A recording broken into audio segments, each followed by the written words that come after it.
ഇന്ന് നമ്മൾ പച്ച പപ്പായ കൊണ്ട് എളുപ്പത്തിൽ ഉണ്ടാക്കാൻ പറ്റുന്ന ഒരു സിമ്പിൾ റെസിപ്പിയാണ് ചെയ്യുന്നത്. ചോറിൻ്റെ കൂടെ കഴിക്കാൻ വേണ്ടിയിട്ട് പപ്പായ വെച്ചിട്ട് നല്ല ടേസ്റ്റിൽ ഉണ്ടാക്കാൻ പറ്റുന്ന ഒരു മസാല മെഴുക്കുവരട്ടി. അപ്പോൾ ഇതെങ്ങനെ ചെയ്യാന്നുള്ളത് നോക്കാം. അപ്പോൾ ഈ ഒരു മസാല മെഴുക്കുവരട്ടി റെഡിയാക്കാനായിട്ട് ഈ വലിപ്പത്തിൽ വരുന്ന ഒരു പപ്പായയുടെ കഷ്ണമാണ് എടുത്തിട്ടുള്ളത്. പച്ച പപ്പായ, നമ്മൾ സാധാരണ കറിക്കൊക്കെ എടുക്കുന്ന ആ ഒരു പപ്പായ തന്നെ. അത് മുറിച്ചെടുക്കുന്ന സമയത്ത് ഇതുപോലെയാണ് മുറിച്ചെടുക്കുന്നത്. ഒരുപാട് കനത്തിൽ കട്ടിയിൽ മുറിച്ചെടുക്കേണ്ട. ഇതുപോലെ കുറച്ചിങ്ങനെ നീളത്തിൽ കനം കുറച്ചിട്ട് മുറിച്ചെടുക്കുന്നതാണ് നല്ലത്. കാരണം നമ്മൾ കുക്കറിലിട്ട് വേവിച്ചെടുക്കുന്നൊന്നുമില്ല, ഡയറക്റ്റ് തന്നെ വേവിക്കുകയാണ്.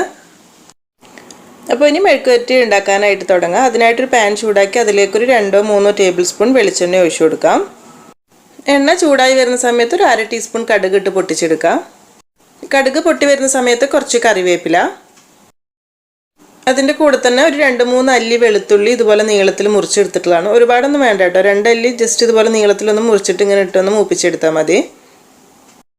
ഒരു 2 നുള്ളു കായത്തിൻ്റെ പൊടിയും ഈ സമയത്ത് ഇട്ട് കൊടുക്കാം. തീ കുറച്ച് വെക്കണം കേട്ടോ, അല്ലെങ്കിൽ കായപ്പൊടി കരിഞ്ഞു പോകും. എരിവിന് ആവശ്യമായിട്ടുള്ള ഒരു 2-3 പച്ചമുളക്. എന്നിട്ട് ഇതിലേക്ക് അരിഞ്ഞു വെച്ചിട്ടുള്ള പപ്പായ മൊത്തത്തിൽ ഇട്ട് കൊടുക്കാം. ഇതിൻ്റെ കൂടെ തന്നെ കുറച്ച് സവാള ഇതുപോലെ നീളത്തിൽ അരിഞ്ഞതുകൂടെ ചേർക്കുന്നുണ്ട്. വലിയതാണെന്നുണ്ടെങ്കിൽ ഒരു സവാള മതിയാകും, ചെറുതാണെങ്കിൽ ഒരു 2 എടുക്കാം കേട്ടോ. ഞാനിപ്പോൾ ചെറിയ 2 സവാളയാണ് എടുത്തിട്ടുള്ളത്. എന്നിട്ട് ഇതെല്ലാം കൂടെ ചേർത്തിട്ട് നന്നായിട്ടൊന്ന് മിക്സ് ചെയ്ത് വെച്ചിട്ട് അടച്ച് വെച്ച് നമ്മളൊരു 5 മിനിറ്റ് വേവിക്കുന്നുണ്ട് ആദ്യം. അത് കഴിഞ്ഞിട്ടാണ് പിന്നെ ഉപ്പ്, മസാലപ്പൊടികൾ കാര്യങ്ങളൊക്കെ ചേർക്കുന്നത്. ആദ്യം അതൊന്നും ചേർക്കുന്നില്ല. പിന്നെ ഈ ഒരു സവാള ആദ്യം വഴറ്റിയെടുക്കേണ്ട ആവശ്യമൊന്നുമില്ല, കാരണം പപ്പായക്ക് അത്യാവശ്യം വേവുണ്ടല്ലോ. അപ്പോൾ ഇതിൽ തന്നെ കിടന്ന് വെന്ത് വന്നോളൂ.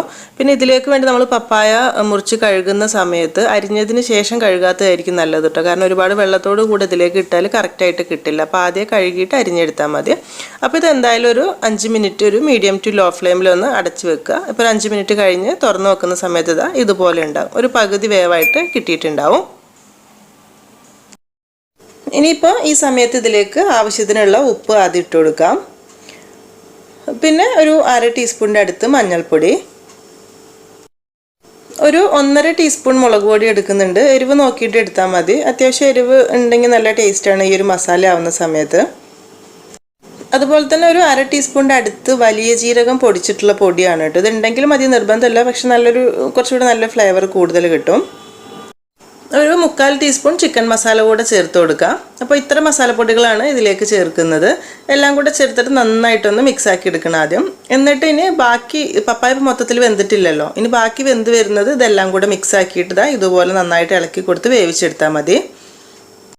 മസാലപ്പൊടികൾ ചേർത്തിട്ട് ഇതുപോലെ ഒരു 1-2 മിനിറ്റ് നന്നായിട്ടൊന്ന് മിക്സ് ആക്കി എടുക്കുക. ഇനി ഇതൊരു 2 മിനിറ്റ് കൂടെ ഒന്ന് അടച്ച് വെച്ചിട്ട് വേവിച്ച് കൊടുക്കുക. ഒരുപാട് സമയം അടച്ച് വെച്ച് വേവിക്കേണ്ട, ഒരു 2 മിനിറ്റ് ഇങ്ങനെ വെച്ചിട്ട് പിന്നെ തുറന്ന് വെച്ചിട്ട് തന്നെ വേവിച്ചെടുക്കുക. ഇങ്ങനെ ആവുന്ന സമയത്ത് പെട്ടെന്ന് വെന്ത് കിട്ടിക്കോളും. ഇനിയിപ്പോൾ ഇതൊരു മീഡിയം ടു ഹൈ ഫ്ലെയിമിൽ ഇട്ടിട്ട് നമുക്ക് നല്ലൊന്ന് ഡ്രൈ ആക്കി എടുക്കണം. ഇപ്പോൾ വെള്ളമൊന്നുമില്ല, എന്നാലും ഒന്നുകൂടെ ഒന്ന് ഡ്രൈ ആവുന്ന രീതിയിൽ. അപ്പോൾ വെളിച്ചെണ്ണ കുറവാണെന്ന് തോന്നുകയാണെങ്കിൽ ഒരു 1 ടേബിൾ സ്പൂൺ വെളിച്ചെണ്ണ കൂടി ഈ സമയത്ത് ഒഴിച്ചു കൊടുക്കുക കേട്ടോ. അപ്പോൾ കുറച്ചുകൂടി ടേസ്റ്റ് കൂടുതലുണ്ടാവും, നോക്കിയിട്ട് ഒഴിച്ചാൽ മതിയാകും. എന്നിട്ട് ഒരു 2-3 മിനിറ്റ് തീ ഒന്നങ്ങ് കൂട്ടി വെച്ചിട്ട് നന്നായിട്ട് ഇതുപോലെ മിക്സ് ആക്കി എടുത്താലും നല്ലൊരു റോസ്റ്റ് പോലെ ആയി കിട്ടിക്കോളാം. ഉള്ളിയൊക്കെ കറക്റ്റ് റോസ്റ്റായി കിട്ടും. പിന്നെ നമ്മുടെ ഈ ഒരു പപ്പായ ഒരുപാട് വെന്തുടയേണ്ട കേട്ടോ. ഈ ഒരു റെസിപ്പിയിൽ നമ്മൾ സാധാരണ ചെയ്യുന്ന അത്രയ്ക്ക് വെന്തുടയേണ്ട ആവശ്യമില്ല. കറക്റ്റ് നല്ല ഡ്രൈ ആയി കിട്ടിയാൽ മതി.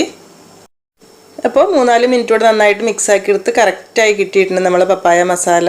ഈ ഒരു മെഴുക്കുവരട്ടി കാണുന്ന സമയത്ത് ഇങ്ങനെയായിട്ട് ഉണ്ടാവുക. ഉള്ളിയും അതുപോലെ തന്നെ പപ്പായയും കൂടെ നല്ല മിക്സായിട്ട് നല്ല ടേസ്റ്റ് ആയിരിക്കും ഈ സമയത്ത് കഴിക്കാൻ. ശരിക്കും ഈ ഒരു ചൂടിൽ ടേസ്റ്റ് ചെയ്യുന്നതിനൊക്കെ ഇതൊന്നങ്ങ് ചൂടാറിയിട്ട് കഴിക്കുമ്പോഴാണ് അതിൻ്റെ കറക്റ്റ് ടേസ്റ്റ് കിട്ടുക കേട്ടോ. അപ്പോൾ ഇത്രയേ ഉള്ളൂ പരിപാടി. ഇത് നല്ല ചൂടുള്ള ചോറിൻ്റെ കൂടെ അല്ലെങ്കിൽ വേണമെങ്കിൽ ചപ്പാത്തിയുടെ കൂടെ കഴിക്കാനും നല്ലത് തന്നെയാണ് കേട്ടോ.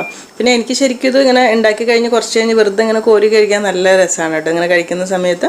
അപ്പം കുറേ ആളുകളൊക്കെ ചെയ്തു വെക്കുന്ന റെസിപ്പി തന്നെയായിരിക്കും. എന്നാലും ആരെങ്കിലുമൊക്കെ ഈ ഒരു രീതിയിൽ ചെയ്തു വെക്കാത്തവരുണ്ടെങ്കിൽ ചെയ്തു വെക്കുന്ന സമയത്ത് ഫീഡ്ബാക്കൊക്കെ അറിയിക്കുക.